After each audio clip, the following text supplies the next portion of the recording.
Welcome students to AIB Education at Study with Anas sir. Today I will be start in class 12th business study chapter number 1 nature and significance of management। तो जैसे कि मैंने आपको बताया था कि हम संडे क्लास की वीडियो से यानी संडे की क्लास से हम अपने बिजनेस स्टडी के फर्स्ट चैप्टर से दोबारा स्टार्ट करने वाले हैं, यानी रिवीजन स्टार्ट करेंगे और जो हमारे डाउट्स हैं वो हम सब क्लियर करते हुए चलेंगे। सो स्टार्ट करते हैं अपने फर्स्ट चैप्टर को और एक वन शॉर्ट एक्सप्लेनेशन साथ इसको फिनिश करते हैं।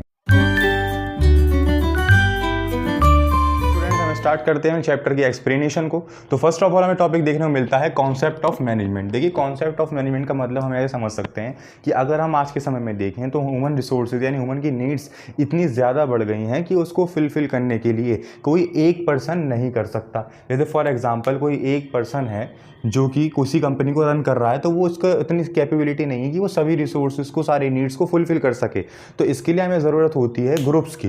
ठीक है, तो ग्रुप्स क्या करते हैं, एक कलेक्टिव एफर्ट्स निकालते हैं। हमें ज़रूरत है किसकी, ग्रुप की। और ग्रुप क्या करते हैं, एक कलेक्टिवली एफर्ट्स से काम करते हैं। तो कलेक्टिवली एफर्ट्स से जो वो काम कर रहे हैं, तो कलेक्टिवली एफर्ट्स से उनको काम कौन करवा रहा है, यानी कि उनको जो काम दिया गया है। अब जैसे ग्रुप्स हैं हमारे पास, फॉर एग्जांपल 5 पर्सन है, 1 2 3 4 5। ठीक है, तो ये हमारे पास पर्सन है सारे। तो इसको क्या काम दिया गया है, इसको क्या काम दिया गया है, इसको। तो इन सभी के जो असाइन की गई हैं ड्यूटीज़, तो ये उन्हीं के बेस पे काम कर रहे हैं। तो बेसिकली ये जो हम काम बता रहे हैं ना इनको कि आपको ये करना है, ऐसे करना है, तो उसी को मैनेजमेंट बोला जाता है।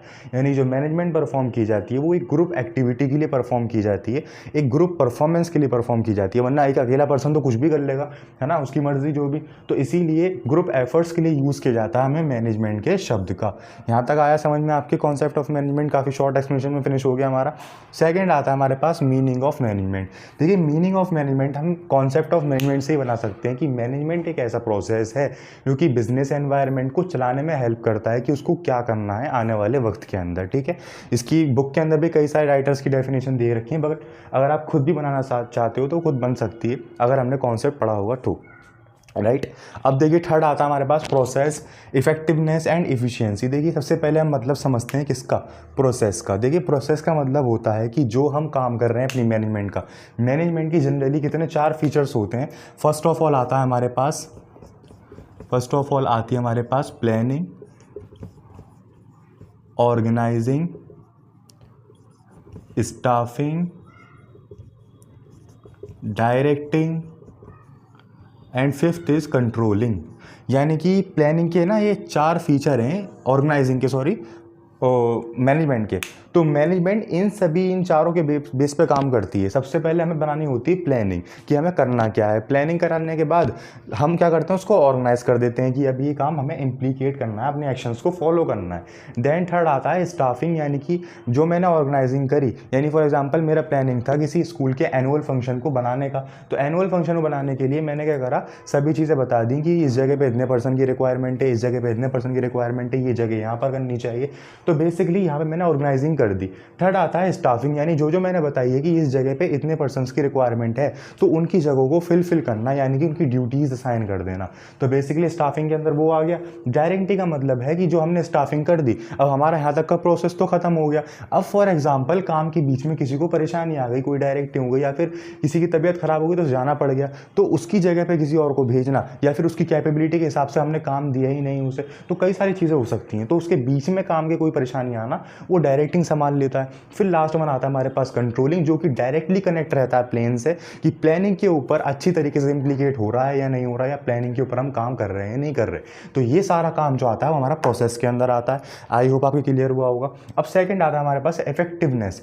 देखिए इफेक्टिवनेस का मतलब क्या होता है, अब हमने मैनेजमेंट कर ली, प्लानिंग कर ली, ऑर्गेनाइजिंग कर ली, सब कुछ कर लिया। अब बात आती है रिजल्ट की। अब यहाँ पे हम जो फाइंड मिलता है हमें एंड और फाइनल रिजल्ट, यानी कि अपने ऑब्जेक्ट के अचीविंग के साथ, यानी ऑब्जेक्ट के साथ जो हम रिजल्ट लेते हैं वो इफेक्टिवनेस में डिटरमाइन किया गया है। लास्ट वन आता है हमारे पास इफिशियंसी। देखिए इफिशियंसी का मतलब ये है कि फॉर एग्जांपल हमने अपना ऑब्जेक्ट भी अचीव कर लिया, प्रोसेस भी ठीक तरीके से कर लिया, बट फॉर एग्जांपल अगर हमने कोई ऑब्जेक्ट अचीव करा है और हमें उसके अंदर अपने एम्प्लॉयज़ की सैलरी बढ़ानी पड़ गई 15% की, तो वह हमारी इफ़िशियंसी नहीं आएगी। जैसे फॉर एग्जांपल हमारी प्रोडक्शन का टारगेट था 15% का, ठीक है, बट हमारी प्रोडक्शन जो हो रही थी वो 10% के हिसाब से हो रही थी, 10% के हिसाब से। फिर हमने क्या करा, 5% की अपने एम्प्लॉयज़ की कॉस्ट बढ़ाई, कितनी की बढ़ाई, 5% की एम्प्लॉयज़ की कॉस्ट बढ़ाई, तब जाके हमें 15% का आउटपुट मिल रहा है। तो ये हमारा गोल अचीविंग का प्रोसेस नहीं हुआ, क्योंकि हमें खुद से लागत बढ़ानी पड़ रही है, तब जाके हम गोल अचीव कर रहे हैं। तो इफ़िशियंसी के हम देखते हैं कि कितनी कॉस्ट में हमारा काम कंप्लीट हुआ है, कितने टाइम में हमारा काम कंप्लीट हुआ है, एक तरह से एनालाइजिंग का वर्क करते हैं अपने मैनेजमेंट का। सो आई होप आपकी सभी चीज़ें क्लियर। स्टूडेंट्स, हमें कैरेक्टरिस्टिक्स मिलते हैं। फर्स्ट ऑफ ऑल आता है हमारे गोल ओरिएंटेड प्रोसेस। देखिए, मैनेजमेंट एक ऐसा काम है जो कि अगर हम परफॉर्म करते हैं मैनेजमेंट के साथ अपना वर्क, तो हम गोल ओरिएंटेड प्रोसेस के ऊपर चलते हैं, ठीक है, यानी गोल अचीव कर लेते हैं। सेकंड आता है ऑल परवेसिव, यानी मैनेजमेंट एक ऐसा वर्क है जो कि ऐसा नहीं कि सिर्फ बिजनेस एनवायरनमेंट के अंदर या बिजनेस फंक्शंस के अंदर यूज़ हो। ये एक ऐसा फंक्शन है जो कि बिजनेस के अंदर भी यूज़ होता है और नॉन बिजनेस एक्टिविटी के अंदर यूज़ होता है, जैसे कि पॉलिटिक्स। थर्ड आता है मल्टी डायमेंशनल, यानी कि ये जो हमारा मैनेजमेंट का वर्क होता है मल्टी डायमेंशनल होता है, यानी कई कई तरीकों से वर्क करता है, जैसे कि हमें अपने ऑर्गेनाइजेशन को कैसे चलाना है, उसका स्ट्रक्चर, अपने पीपल्स, अपने एम्प्लॉयज़ को कैसे चलाना है और अपना काम कैसे करना है। ये तीन जो डायमेंशनल हैं, इसकी सबसे इंपॉर्टेंस दी गई है इनको, ठीक है, तो ये आपको याद रखने। फोर्थ आता है हमारे पास कंटिन्यू प्रोसेस, यानी कि मैनेजमेंट का जो काम होता है वो कंटिन्यू बना रहता है। एक बार हम मैनेजमेंट कर दें तो वो जब तक हमारा गोल अचीव नहीं हो तब तक वो चलती ही रहती है, ठीक है, तो कंटिन्यू प्रोसेस रहता है। और फिफ्थ आता है हमारे पास ग्रुप एक्टिविटी, जैसे कि मैंने आपको बताया कि मैनेजमेंट होती ही ग्रुप एक्टिविटी के लिए, एक अकेले पर्सन के लिए वो नहीं होती, क्योंकि अकेला पर्सन तो जो चाहे वो करे, तो ग्रुप एक्टिविटी के लिए परफॉर्म किया जाता है। फिर सिक्स्थ आता है हमारे पास डायनेमिक फंक्शन, यानी जो हमारी मैनेजमेंट होती है वो एक डायनेमिक फंक्शन परफॉर्म करती है। वो कैसे? देखिए, डायनेमिक फंक्शन इसलिए क्योंकि जब मैनेजमेंट हम प्रिपेयर करेंगे तो आने वाले चैलेंजेस को हम अभी से एक्सेप्ट कर लेंगे और अपने उन चैलेंजेस के लिए अपने आप को अभी से कैपेबल कर लेंगे ताकि हम उनको परफॉर्म कर सकें। और सेवंथ आता है इंटेंजिबल फोर्स, यानी कि ये जो होता है हमारा इंटेंजिबल, यानी हम इसे छू नहीं सकते, हम इसको देख नहीं सकते। ये मैनेजमेंट जो होता है ऐसा तो है नहीं खरीद के ले आए 1-1.5 किलो की मैनेजमेंट और रख दी, ऐसा नहीं होता। ये इंटेंजिबल फोर्स होता है, यानी बातों के अंदर होती है, ठीक है। और अब बढ़ते हैं हम इंपॉर्टेंस के ऊपर। हेल्पिंग इन अचीविंग गोल, यानी इसकी इंपॉर्टेंस क्या क्या है। सबसे पहले अगर हम मैनेजमेंट करते हैं तो अचीव कर लेते हैं अपना गोल, अपनी इफिशियंसी इंक्रीज कर देते हैं, क्रिएट डायनेमिक ऑर्गेनाइजेशन, यानी डायनेमिक ऑर्गेनाइजेशन बना देते हैं, यानी हर एक चैलेंजेस को एक्सेप्ट करने की हम ताकत रख लेते हैं अपने अंदर। फिर फोर्थ आता है हेल्पिंग अचीविंग पर्सनल ऑब्जेक्ट, यानी कि हमारे पर्सनल ऑब्जेक्ट्स भी होते हैं कुछ ना कुछ। जब हम ऑर्गेनाइजेशन के अंदर काम कर रहे हैं, ओनर के अपने पर्सनल ऑब्जेक्ट भी होंगे, कोई कार खरीदनी है, अपने प्रॉफिट बढ़ाने हैं, तो वो सब चीज़ें भी हमारी ऑब्जेक्ट अचीव हो जाते हैं अगर हम मैनेजमेंट अच्छी तरीके से करते हैं तो। क्योंकि जब ऑर्गेनाइजेशन ग्रो करेगा as well as personal object, other object सब पूरे हो जाएंगे खुद ब खुद। फिफ्थ आता है हमारे पास helps in the development society, यानी कि बिजनेस एक्टिविटी के अंदर एक पार्ट जो होता है वो सोसाइटी का भी होता है, यानी कि हम सोसाइटी के वेलफेयर के लिए करें, हॉस्पिटल्स के अंदर दान कर दें या फिर स्कूल्स बनवाएं जिसके अंदर फ्री शिक्षा हो, तो बेसिकली डेवलपमेंट में भी हो जाती है हमारी हेल्पिंग सोसाइटी में। देन हमें ऑब्जेक्टिव्स देखने को मिलते हैं। देखिए 3 ऑब्जेक्ट्स होते हैं इसके। फर्स्ट ऑफ ऑल होता है हमारा ऑर्गेनाइजेशन ऑब्जेक्ट।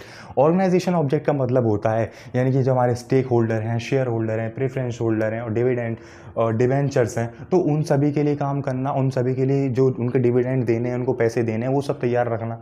सेकंड आता है सोशल ऑब्जेक्ट, जैसे कि मैंने अभी आपको बताया कि सोशल वेलफेयर, यानी सोशल ऑब्जेक्ट के लिए बिजनेस के अंदर एक जगह होती है जहाँ पे हम कहीं ना कहीं सारे वेलफेयर के काम करते हैं जिससे पब्लिक को फ़ायदा पहुँचे, तो उसके लिए भी हमें तैयार रहना है, ये ऑब्जेक्ट अपना उद्देश्य रखना है।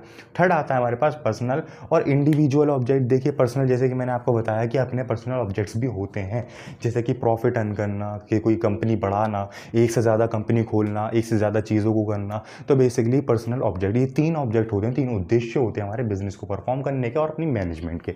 सो ये यहाँ पर हमारा जोन 1.1 फिनिश होता है। अब हम मूव करते हैं जोन 1.2 के अंदर। ये 3 टॉपिक्स देखने को मिलते हैं कि मैनेजमेंट क्या साइंस है या फिर मैनेजमेंट आर्ट है या फिर मैनेजमेंट एक प्रोफेशन है। तो देखिए काफ़ी इंपॉर्टेंट टॉपिक है और एग्जाम के अंदर ज़रूर आता ही आता है। तो फर्स्ट ऑफ ऑल हम देखते हैं मैनेजमेंट एज अ साइंस। देखिए मैनेजमेंट साइंस भी है, वो कैसे? देखिए मैनेजमेंट के अंदर जब हम प्रिंसिपल्स का यूज़ करने लग जाएं या फिर किसी जनरल लॉज का यूज़ करने लग जाएं, जो कि अभी हम आगे पढ़ेंगे इस बुक के अंदर, क्योंकि कई सारे साइंटिस्टों ने प्रिंसिपल्स निकाले हैं कि अगर हम इन प्रिंसिपल्स पे चलेंगे तो हम गोल अचीव कर सकते हैं या फिर अपनी मैनेजमेंट को डायनेमिक बना सकते हैं। तो अगर हम उनका यूज़ कर रहे हैं अपनी मैनेजमेंट के अंदर, यानी जनरल लॉज का यूज़ कर रहे हैं, तो मैनेजमेंट हमारी साइंस कहलाती है, राइट। अब देखिए मैनेजमेंट को परफॉर्म करने के लिए साइंस तो ज़रूरी है, जनरल लॉज ज़रूरी हैं, बट उसको परफॉर्म करने के लिए एक आर्ट एंड स्किलफुल पर्सन ज़रूरी है, स्किलफुल ग्रुप ज़रूरी है।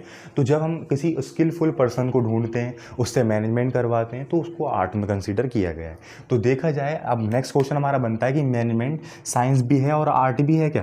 तो यस, मैनेजमेंट साइंस भी है और आर्ट भी है। यानी मैनेजमेंट को जितना ज़रूरी है एक जनरल लॉस के लिए उतना ही ज़रूरी है एक स्किलफुल पर्सन, एक्सपीरियंस पर्सन के लिए जो इसने कभी कभार मैनेजमेंट कर रखी हो। अब लास्ट में आता है हमारे पास मैनेजमेंट एज अ प्रोफेशन। देखिए आज के समय में मैनेजमेंट का वर्क इतना ज़्यादा बढ़ गया है, यानी कि हमारे हम लोगों के नीड्स इतने ज़्यादा बढ़ गए हैं, तो मैनेजमेंट एक अकेला पर्सन तो कर ही नहीं पाता और ग्रुप एक्टिविटी भी नहीं कर पाती। तो कुछ ग्रुप्स किसी और काम में लगे हुए हैं, तो मैनेजमेंट के लिए एक अलग से ग्रुप तैयार किया जाता है, अलग से जॉब्स दी जाती हैं कि आपको सिर्फ मैनेजमेंट ही करनी है। तो मैनेजमेंट एक प्रोफेशन भी बन गया है, इसकी पढ़ाई होती है, इसकी ट्रेनिंग होती है, इसकी रिसर्च भी होती है, जब जाके हमें ये जॉब मिल जाती है। तो मैनेजमेंट एक प्रोफेशन। हमें टॉपिक देखने को मिलता है level and functions of management. तो जनरली 3 लेवल्स होते हैं हमारी मैनेजमेंट के। सबसे पहले आता है हमारे पास टॉप लेवल मैनेजमेंट। देखिए टॉप लेवल मैनेजमेंट के अंदर सिर्फ और सिर्फ काम किसका होता है? प्लानिंग का होता है। प्लानिंग और ऑर्गेनाइजेशन के स्ट्रक्चर के ऊपर बात होती है। यहाँ पे क्या क्या होते हैं? जनरल मैनेजर्स होते हैं, प्लानिंग मैनेजर्स होते हैं, कई सारे लोग होते हैं, डायरेक्टर्स होते हैं, ये सब आते हैं। अब जो यहाँ से प्लानिंग हुई वो पास आउट होकर कहाँ आ गई? मिडिल लेवल मैनेजमेंट के अंदर आ गई। यानी मिडिल लेवल मैनेजमेंट अब यहाँ से क्या करेंगे? डिपार्टमेंटलाइजेशन कर देंगे शुरू, यानी कि जो उनको मैनेजमेंट की बताई गई है वो उसके ऊपर काम करना शुरू करेंगे, उसके हिसाब से कामों को डिवाइड करना शुरू कर देंगे, जो कि पहुँचेगा कहाँ पर? ऑपरेशनल मैनेजमेंट के ऊपर। ऑपरेशनल मैनेजमेंट में कौन होते हैं? ज़्यादातर सुपरवाइज़र होते हैं, फॉरमैन होते हैं। और सुपरवाइज़र फॉरमैन को बता दिया जाता है कि अगर फॉर एग्जांपल हमें ये 30 कपड़ों का हमें क्या करना है? ऑर्डर पास करना है, मतलब ऑर्डर पूरा करना है। तो इन्होंने कहा कि भाई कैसे कैसे करना है, कहाँ से कपड़ा लाना है, क्या करना है, उन्होंने बता दिया इन्हें मिडिल लेवल मैनेजमेंट को आपको पूरा करवाना है। अब अल्टीमेटली देखा जाए तो कोई भी वर्क जो होता है वो वर्कर्स ही परफॉर्म करते हैं किसी भी मैनेजमेंट का। अब इन्होंने मिडिल लेवल मैनेजमेंट का कह दिया कि भाई इतना काम हमें इतने दिनों में करवाना है, अब आप कैसे भी करवाओ, पैसा वगैरह दे दिए, जो कुछ भी करना था। तो ऑपरेशनल मैनेजमेंट में आते हैं ज़्यादा सुपरवाइज़र, फोरमैन वगैरह, तो वर्कर्स को काम पे लगाते हैं जो कि प्लेटफॉर्म एरिया में आता है। तो प्लेटफॉर्म एरिया में जो वर्कर्स काम करते हैं अल्टीमेटली वही हमारा ऑर्डर पूरा करते हैं। अब इसमें एक चीज़ और देखने को मिली है हमें, टॉप लेवल मैनेजमेंट से लेकर और ऑपरेशनल मैनेजमेंट तक, यहाँ से इनको कहा जाता है मैनेजरियल, अरे मार्कर चल नहीं रहा, इनको बोला जाता है मैनेजरियल मेंबर्स। और ये जो प्लेटफॉर्म एरिया में आते हैं इनको बोला जाता है non managerial members. Non managerial members. देखिए अब जबकि असली काम कौन परफॉर्म कर रहा है? प्लेटफॉर्म एरिया वाले परफॉर्म कर रहे हैं। तो ये थे हमारे कुछ level and functions of management. अब हम देखते हैं नेक्स्ट टॉपिक देखने को मिलता है फंक्शंस ऑफ मैनेजमेंट का। अब जैसे मैंने आपको अभी बताया था लास्ट अभी थोड़ी देर पहले ही, तो फंक्शंस ऑफ मैनेजमेंट में कौन कौन आते हैं? सबसे पहले तो ये हमारे फंक्शंस होते हैं मैनेजमेंट के, जो कि मैनेजमेंट को परफॉर्म करने का काम करते हैं। अब देखिए इसके बाद हमें नेक्स्ट टॉपिक बिल्कुल जस्ट क्या मिलता है? इसके बाद हमें मिलता है कोऑर्डिनेशन का। कोऑर्डिनेशन का, ठीक है। तो जैसे मैंने आपको बताया था प्लानिंग में जैसे सब प्लानिंग परफॉर्म करते हैं, फिर ऑर्गेनाइज कर देते हैं उस काम को। ऑर्गेनाइज करने के बाद जो हमने काम असाइन किए गए उनकी ड्यूटीज़ देखते हैं किस किस को लगाना है, फिर डायरेक्टिंग करते हैं बीच में कोई प्रॉब्लम आ जाए, और कंट्रोलिंग अल्टीमेटली सभी प्रोसेस के ऊपर देखता है कि कहीं कोई दिक्कत तो नहीं आ रही, जो हमने प्लानिंग तैयार करी है उस पर हम चल भी रहे हैं या नहीं। अब बात करते हैं कोऑर्डिनेशन की। देखिए कोऑर्डिनेशन का सबसे पहले हमें मतलब पता होना चाहिए कि आपस में मेल मिलाप, यानी आपस में मेल मिलाप यानी कोई भी हम ये ना करें कि आप यही काम कर रहे हो, ज़्यादा करते हो, है ना, हम कम कर रहे हैं, या फिर हमें ज़्यादा काम दिया जा रहा है, उन लोगों को कम दिया जा रहा है, सैलरी कम दी जा रही है। तो इस तरीके से कोई बातें ना उठें, कोऑर्डिनेशन बनाए रहे, यानी हम एक दूसरे की इंपॉर्टेंस को समझें। एक दूसरे की इंपॉर्टेंस को हम समझेंगे तभी हमारी ऑर्गेनाइजेशन बढ़ पाएगी। अगर हम यही कमियां ढूंढते रहेंगे कि सामने वाले को ज़्यादा सैलरी दी जा रही है, सामने वाला कम काम करता है, तो उसमें हमारी ऑर्गेनाइजेशन ग्रो नहीं कर पाएगी। सबसे पहले हमारी ये होनी चाहिए कोऑर्डिनेशन, हमारी किस में होनी चाहिए? प्लानिंग में होनी चाहिए। जितने मैनेजर्स हैं उनका कोऑर्डिनेशन हो, सभी का एक ही जैसा विचार हो कि वो प्लानिंग ये वाली परफॉर्म करें, तब जाके वो डन की जाए, राइट। फिर ऑर्गेनाइजिंग के अंदर कोऑर्डिनेशन होनी चाहिए, स्टाफिंग के अंदर, डायरेक्टिंग के अंदर, कंट्रोलिंग के अंदर। तो ये सब चीज़ों के अंदर से पहले हमें कोऑर्डिनेशन देखनी चाहिए। अब हमें फर्स्ट ऑफ ऑल मिलता है इसमें कैरेक्टरिस्टिक्स। देखिए अभी हमने मैनेजमेंट के कैरेक्टरिस्टिक्स पढ़े, सेम इसके हैं, बस कोऑर्डिनेशन जोड़ दीजिए। जैसे कि coordination is all pervasive, coordination is goal oriented process, coordination is multi dimensional, coordination is continue process. तो अगर आप मैनेजमेंट के फीचर्स याद कर लेंगे तो आपके कैरेक्टरिस्टिक्स बन गए। अब इसी तरीके से अगर हम इंपॉर्टेंस की बात करें तो इंपॉर्टेंस भी बना लीजिए आप। इंपॉर्टेंस क्या क्या हो सकती है? देखिए, कोऑर्डिनेशन एक कंटिन्यू प्रोसेस है, कोऑर्डिनेशन मल्टी डायमेंशनल है, कोऑर्डिनेशन इज डायनेमिक परफॉर्म करता है फंक्शन, और कोऑर्डिनेशन क्या हो सकता है? Coordination is help for achieving goal. तो ये सब चीज़ें हमारी बन सकती हैं, ठीक है। तो ये हमारा कोऑर्डिनेशन कॉन्सेप्ट भी खत्म होता है और functions of management. So students, आज की क्लास की वीडियो में इतना ही। नेक्स्ट क्लास हम स्टार्ट करेंगे चैप्टर नंबर 2 की रिवीजन। तो आज की क्लास की वीडियो में हमने चैप्टर नंबर 1 को फिनिश किया है, सारे टॉपिक्स हमने लाइन वाइज पढ़े हैं और हर एक टॉपिक की हमने एक ब्रीफ एंड शॉर्ट एक्सप्लेनेशन दी है। फिर भी अगर आपको किसी भी टॉपिक के अंदर कोई डाउट हो तो आप मुझे कमेंट सेक्शन में ज़रूर बताएं। अदरवाइज हम मंडे को जब क्लास करेंगे अपनी बिजनेस स्टडी की, उसमें चैप्टर नंबर 2 के फर्स्ट पार्ट की हम रिवीजन देखेंगे। Thank you.